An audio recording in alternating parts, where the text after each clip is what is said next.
अस्सलामुअलैकुम, welcome back to masters. आज हम करेंगे कंप्यूटर ग्राफिक्स CS 602 का लेक्चर नंबर 19 और lecture number 20। Lecture number 19 start करते हैं। प्रोजेक्शन के बारे में है ये लेक्चर आपका। सबसे पहले देख लेते हैं कि प्रोजेक्शन होता क्या है।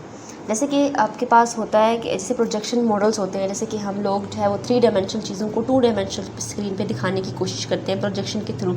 ये उसी प्रोजेक्शन की यहाँ पर बात हो रही है, ठीक है।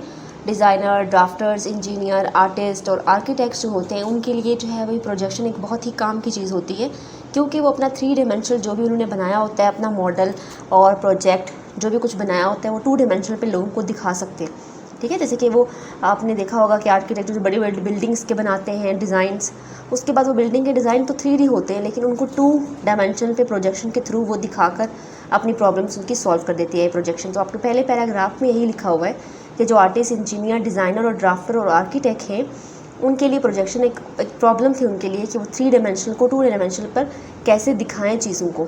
इस प्रॉब्लम को प्रोजेक्शन ने सॉल्व कर दिया था।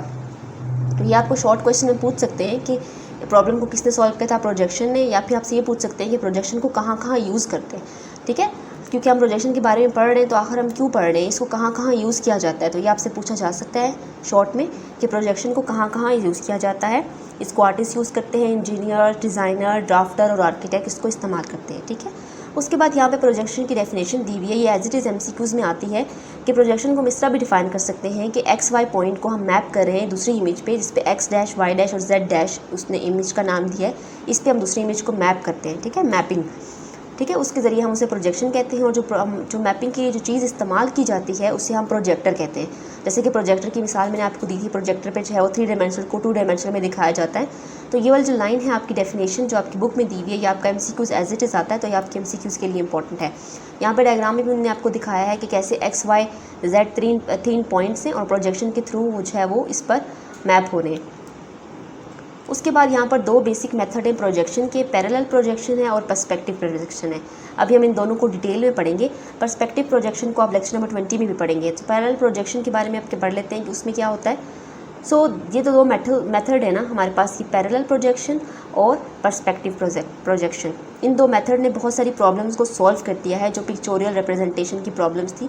तो ये भी आपको शॉर्ट में पूछ सकते हैं कि पिक्चोरियल रिप्रेजेंटेशन की जो प्रॉब्लम्स थी उनको कौन सी प्रोजेक्शंस ने सॉल्व किया था। तो वो प्रोजेक्शन पैरेलल थी और पर्सपेक्टिव थी। इसके अलावा प्रोजेक्शन के जो 2 मेथड्स हैं उनके नाम भी आपसे पूछ सकते हैं, तो ये नाम आपको पता होना चाहिए। उसके बाद नीचे इन लोगों ने आपको काफ़ी डिफाइन बताया कि इसके आगे के कौन कौन से टाइप्स हैं। इनको हम आगे टेबल दिया हुआ उससे देखते हैं। यहाँ पर आप देखें प्रोजेक्शन की 2 मेन टाइप्स हैं, पर्सपेक्टिव और पैरेलल। पैरेलल के अंदर 2 आगे मोर टाइप्स आ जाती हैं, ऑर्थोग्राफिक और ऑब्लिक प्रोजेक्शन। इनको भी हम डिटेल में पढ़ेंगे। ऑब्लिक के अंदर 2 और टाइप्स हैं, कैविलियर और कैबिनेट। इन दोनों को भी हम आगे पढ़ेंगे। उसके बाद पैरेलल में ऑर्थोग्राफी के अंदर मल्टी व्यू भी है और एक्सोनोमेट्रिक भी है। अब एक्सोनोमेट्रिक में एसोमेट्रिक भी है, डायमेट्रिक भी है और ट्राइमेट्रिक भी है, ठीक है। ये नाम आपने याद रखने, ये आपको शॉर्ट में पूछे जाते हैं। पर्सपेक्टिव में 1 पॉइंट होता है, 2 पॉइंट होता है और 3 पॉइंट होता है। 1 पॉइंट में 1 प्रिंसिपल एक्सिस होता है, 2 पॉइंट में 2 प्रिंसिपल एक्सिस और 3 पॉइंट में 3 प्रिंसिपल एक्सिस। ये हम लेक्चर नंबर 20 में भी पढ़ेंगे।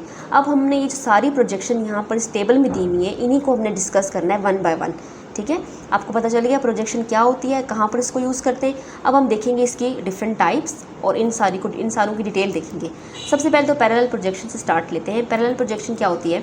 पैरेलल प्रोजेक्शन जो है वो एक ऐसा मेथड इसको ड्राफ्टर और इंजीनियर इस्तेमाल करते हैं। ये आपका MCQs के लिए बहुत इंपॉर्टेंट है। MCQs में आपको इस तरह के MCQs बहुत आते हैं और शॉर्ट में भी आपसे पूछ सकते हैं कि जो ड्राफ्टर और इंजीनियर हैं वो कौन से प्रोजेक्शन को यूज़ करते हैं और उस प्रोजेक्शन को डिफाइन करें। इस तरह से आपको क्वेश्चन आ सकता है। तो आपको पता होना चाहिए कि ड्राफ्टर और इंजीनियर पैरेलल प्रोजेक्शन को यूज़ करते हैं अपनी जो ड्राइंग को क्रिएट करने के लिए, ठीक है। और इसको आगे आप देखें, यहाँ पर पैरेलल के आगे हमने देखी थी ऑर्थोग्राफिक और एक्सोनोमेट्रिक, उसकी टाइप्स थी, उन्हें आगे टाइप्स भी डिफाइन की हुई हैं। ऑर्थोग्राफिक प्रोजेक्शंस क्या होती हैं, जिसके अंदर जो है वो जो व्यू प्लेन से आपका प्रोजेक्शन की डायरेक्शन होती है ना वो परपेंडिकुलर होती है, ठीक है। Direction of projection is perpendicular to the view plane. View plane से वो परपेंडिकुलर होती है डायरेक्शन, ये आपने याद रखना है। ऑर्थोग्राफिक में परपेंडिकुलर होती है, बस आपके माइंड में, और जैसे ही ऑर्थोग्राफिक का वर्ड है आपके माइंड में परपेंडिकुलर आना चाहिए कि परपेंडिकुलर होती है उसमें डायरेक्शन, ठीक है। उसके बाद हमारे पास एक्सोनोमेट्रिक प्रोजेक्शंस को ऑर्थोग्राफिक प्रोजेक्शंस भी कहा जाता है, ये भी आपने याद रखना है, ठीक है। और ये क्या होती है, इनकी जो डायरेक्शन होती है वो पैरेलल नहीं होती, किसी भी 3 प्रिंसिपल एक्सिस से वो पैरेलल नहीं होती। और नॉन ऑर्थोग्राफिक पैरेलल प्रोजेक्शंस को ऑब्लीक पैरेलल प्रोजेक्शन भी कहते हैं। ये आपको एमसीक्यूज में काफ़ी इस तरह के एमसीक्यूज प्रोजेक्शन वाले टॉपिक से आते हैं। जब ये मिड में टॉपिक इंक्लूड होते थे तो मिड में आते होते थे और क्वेश्चन भी आते थे, इस तरह से फाइनल में भी आएंगे। अब लास्ट टाइम जो फाइनल टर्म हुआ था इसी ईयर में, उसके अंदर 19 से आगे लेक्चर थे और ये वाले क्वेश्चन उस पेपर में भी आए हुए थे, तो इस तरह से आपने याद रखने। उसके बाद यहाँ पे ट्रू लेंथ की डेफिनेशन दी हुई है। The length of a line on a projection plane में जो लाइन की लेंथ होती है उसे हम ट्रू लेंथ भी कहते हैं, तो ये भी छोटी सी बात है, आपने इसको याद रखना है। तो यहाँ पे देखिए पैरेलल लाइंस किस तरह से फॉल कर रही हैं। हमारे पास ये एक व्यू प्लेन है। पैरेलल प्रोजेक्शन की आगे मजीद 2 टाइप्स हैं, वो कौन सी हैं? ऑर्थोग्राफिक और ऑब्लीक। अभी हमने देखा था, इनको दोबारा देखें और यहाँ पे पिक्चर भी देखें। ऑर्थोग्राफिक प्रोजेक्शन में भी हमने देखा कि वो परपेंडिकुलर होती है टू द प्रोजेक्शन प्लेन। तो यहाँ पे आप देखें, यहाँ देखें ऑर्थोग्राफिक प्रोजेक्शन में, ये देखें ये प्रोजेक्शन प्लेन है और ये परपेंडिकुलर है उसके। ये ऐसी प्रोजेक्शन को हम ऑर्थोग्राफिक प्रोजेक्शन कहते हैं जो प्रोजेक्शन प्लेन से परपेंडिकुलर होती है। आपने बस ये इतनी सी बात इसके बारे में याद रखनी है। उसके अलावा इसको कहाँ इस्तेमाल किया जाता है आपने वो याद रखना है। Engineering and drawing frequently use font site top orthographic views for an object. Engineer इसको इस्तेमाल करते हैं और ड्राफ्टर्स अभी हमने देखा था। उसके बाद हमारे पास है एक्सोनोमेट्रिक ऑर्थोग्राफिक प्रोजेक्शन। अब ये क्या है? ऑर्थोग्राफिक प्रोजेक्शन जिसमें एक से ज़्यादा साइड्स आपको दिखाई जाएँ उसको हम कहते हैं कि वो एक्सोनोमेट्रिक ऑर्थोग्राफिक प्रोजेक्शन है। जैसे कि यहाँ पे आप देखें टॉप व्यू भी अब आपको दिखाया जा रहा है, साइड से इसका व्यू दिखाया जा रहा है, इसका आपको फ्रंट व्यू दिखाया जा रहा है, बैक व्यू भी दिखाया जा सकता है। तो ऐसी प्रोजेक्शंस जो आपको एक से ज़्यादा साइड्स को शो करवाएं उसको हम एक्सोनोमेट्रिक ऑर्थोग्राफिक प्रोजेक्शन कहते हैं। ये पॉइंट आपने याद रखना है। और इसके आगे 3 टाइप्स हैं। ये बहुत ही इंपॉर्टेंट टॉपिक है एक्सोनोमेट्रिक प्रोजेक्शन का। किसी न किसी को ये क्वेश्चन ज़रूर आएगा, तो आपने याद रखना है कि एक्सोनोमेट्रिक प्रोजेक्शन होता क्या है और इसकी 3 टाइप्स क्या हैं, आइसोमेट्रिक, डायमेट्रिक और ट्राइमेट्रिक। अब ये तीनों चीज़ें क्या हैं इनको देख लेते हैं।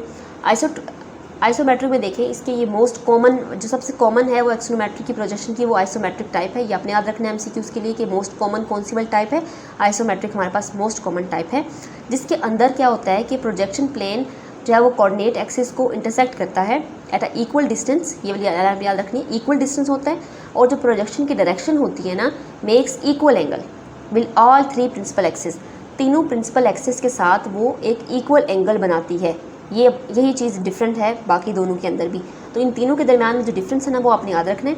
आइसोमेट्रिक के अंदर क्या होता है कि इक्वल डिस्टेंस पे जो प्रोजेक्शन होती है वो एंगल बनाती है इक्वल, ठीक है, इक्वल डिस्टेंस इक्वल एंगल तीनों प्रिंसिपल एक्सिस के साथ। X Y Z 3 principal axis है ना, एक्स वाई जेड के साथ वो इक्वल एंगल बनाती है और इक्वल डिस्टेंस पे। उसके बाद यहाँ पर आपको पिक्चर में भी उन्होंने दिखाया हुआ है, यहाँ पे देखें आप, एक्स वाई जेड एक्सिस होते हैं, equal distance of projection plane होती हैं और ये 3D ट्रांसफॉर्मेशन भी हो जाती है क्योंकि एक्स वाई जेड हम 3 चीज़ों को यूज़ कर रहे हैं ना, तो 3D ट्रांसफॉर्मेशन भी होती है, इसको कह सकते हैं। उसके बाद डायमेट्रिक में देखें, इसमें क्या हो रहा है कि द डायरेक्शन ऑफ प्रोजेक्शन में एक इक्वल एंगल तो इक्वल रहा, यहाँ पर एंगल तो इक्वल रहा, लेकिन with exactly 2 of principal axis. अब यहाँ पर प्रिंसिपल एक्सिस 2 हो गए। पहले हमने देखा प्रिंसिपल एक्सिस 3 थे और एंगल इक्वल थे। अब ट्राइमेट्रिक में क्या हो रहा है कि अनइक्वल एंगल्स हैं और प्रिंसिपल एक्सिस 3 हैं, तो इनके दरम्यान में ज़रा थोड़ा सा डिफरेंस है, ये आपने याद रखना है। एमसीक्यूज़ में भी और शॉर्ट में भी आपको आ सकता है। आइसोमेट्रिक के अंदर 3 प्रिंसिपल एक्सिस थे, ट्राइमेट्रिक के अंदर भी 3 हैं, लेकिन आइसोमेट्रिक के अंदर इक्वल एंगल्स थे और यहाँ पर अनइक्वल एंगल है। इस तरह से डायमेट्रिक के अंदर 2 प्रिंसिपल एक्सिस इस्तेमाल हो रही है और इक्वल एंगल इस्तेमाल हो रही है। आपके एमसीक्यू शॉर्ट के लिए बहुत इंपॉर्टेंट टॉपिक है। उसके बाद ऑब्लिक प्रोजेक्शन क्या है, इसमें जो है प्रोजेक्शन की जो डायरेक्शन होती है ना वो परपेंडिकुलर नहीं होती है, आपने बस इतना याद रखना है। इसमें ऑर्थोग्राफिक में परपेंडिकुलर होती है और ऑब्लिक में परपेंडिकुलर नहीं होती। जैसा कि आप देख सकते हैं ये प्रोजेक्शन प्लेन है, ये आपकी ऑब्लिक प्रोजेक्शन आ रही है, ये साइड से टिल्टेड है, ये बिल्कुल स्ट्रेट इस वाली परपेंडिकुलर नहीं है, ये टिल्टेड है, तो ये परपेंडिकुलर नहीं होती। इतनी सी बात आपने इसके बारे में याद रखनी है। यहाँ पे देखें the projections are not perpendicular to the projection plane, लेकिन वो पैरेलल होते हैं। ये बात आपने याद रखनी है कि परपेंडिकुलर तो नहीं होते लेकिन पैरेलल ज़रूर होते हैं, ठीक है। तो यहाँ से ये वाला टॉपिक आपका इंपॉर्टेंट था, बाकी यहाँ से कुछ नहीं इंपॉर्टेंट। और ये वाला जैसे कि पिछले लेक्चर्स में भी मिड टर्म में भी मैंने आपको बताया था कि फार्मूलाज आपके लिए काफ़ी इंपॉर्टेंट होते हैं। तो यहाँ पे देखिए पैरेलल मैट्रिक्स की आपको इन्होंने एक मैट्रिक्स फॉर्म दी हुई है जिसमें 1 0 0 है, फिर 0 1 1 है, ये फिर L1 है, cos फाई है, sin फाई है, या एज इट इज़ आपको फार्मूला याद रखना होगा। इसमें जो एंगल है वो अल्फ़ा है और 90 डिग्री है, ये भी आपने याद रखना है क्योंकि परपेंडिकुलर है ना। मैथ्स में आपने पढ़ा होगा कि जब परपेंडिकुलर होता है एंगल तो वो 90 डिग्री होता है, ठीक है। इसके बाद ऑब्लिक प्रोजेक्शन के अंदर क्या होता, हमने देखा कि परपेंडिकुलर नहीं होता। उसके बाद इसके अंदर 2 टाइप्स भी थी, ये दोनों टाइप्स ही बहुत इंपॉर्टेंट हैं, कैवलियर और कैबिनेट। अब जो कैवलेट प्रोजेक्शन होते हैं उसमें अल्फा 45 डिग्री होता है, tan अल्फा इक्वल टू 1 इनमें कर दिया। उसके बाद कैवलेट प्रोजेक्शन में क्या होता है, जितनी भी लाइंस होती है ना, all lines perpendicular to the projection plane, ठीक है, तमाम लाइंस परपेंडिकुलर होती हैं प्रोजेक्शन प्लेन से और उनकी लेंथ में कोई चेंज नहीं आता, ठीक है। ये आगे हम देखेंगे कैबिनेट का भी थोड़ा सा डिफरेंस है। तो कैवलियर के अंदर प्रोजेक्शन के अंदर तमाम लाइंस परपेंडिकुलर तो होती है प्रोजेक्शन प्लेन की, लेकिन उनकी लेंथ चेंज नहीं होती। ये डायग्राम भी आपने देखनी है, पेपर में आपको डायग्राम भी बनाने को देते हैं, ये वाली ऐसा क्वेश्चन आता है और इस तरह से आपने डायग्राम भी देखनी है इसकी, ठीक है। उसके बाद हमारे पास जो इसकी सेकेंड टाइप है कैबिनेट, इसके अंदर लेंथ की चेंजिंग आ जाती है। तो इसके अंदर जो लाइंस होती है वो प्रोजेक्शन प्लेन से परपेंडिकुलर तो होती है, लेकिन जो लेंथ होती है वो 1/2 होती है, इनके हाफ लेंथ चेंज हो गई है, यहाँ पे लेंथ हाफ हो गई है। तो यहाँ पे आप देखें अल्फ़ा की वैल्यू 63.40 डिग्री है और एल की वैल्यू 1/2 है क्योंकि लेंथ हाफ हो गई है, और tan अल्फ़ा इक्वल टू 2। ये चीज़ें आपने याद रखनी है, ये बहुत ही इंपॉर्टेंट टॉपिक है। ऑब्लिक प्रोजेक्शन की 2 टाइप्स कौन सी हैं और इनको किस तरह से डिफाइन करना है और इनकी डायग्राम्स भी किस तरह से बनी हुई है। देखिए 45 डिग्री है, 30 डिग्री है। उसके बाद यहाँ पर देखें L1 L2 शो करें और L1 को हाफ लेंथ है L2 की, तो ये आपने याद रखने हैं। ये आपको डायग्राम्स भी बनाने को आ सकती हैं, पेपर में आती होती हैं। उसके बाद हमारे पास लेक्चर नंबर 20 है। अभी हम प्रोजेक्शन के बारे में डिस्कस करें तो हमने एक और देखा था पर्सपेक्टिव प्रोजेक्शन। तो लेक्चर नंबर 20 में पर्सपेक्टिव प्रोजेक्शन के बारे में है। पर्सपेक्टिव प्रोजेक्शन एक ऐसी टेक्निक है जिसको आर्टिस्ट यूज़ करते हैं, डिज़ाइनर यूज़ करते हैं और कंप्यूटर ग्राफिक भी यूज़ करते हैं, ठीक है। कंप्यूटर ग्राफिक में भी इस्तेमाल होती है। क्या करते हैं, ये realistic representation of 3 dimensional object on to 2 dimensional.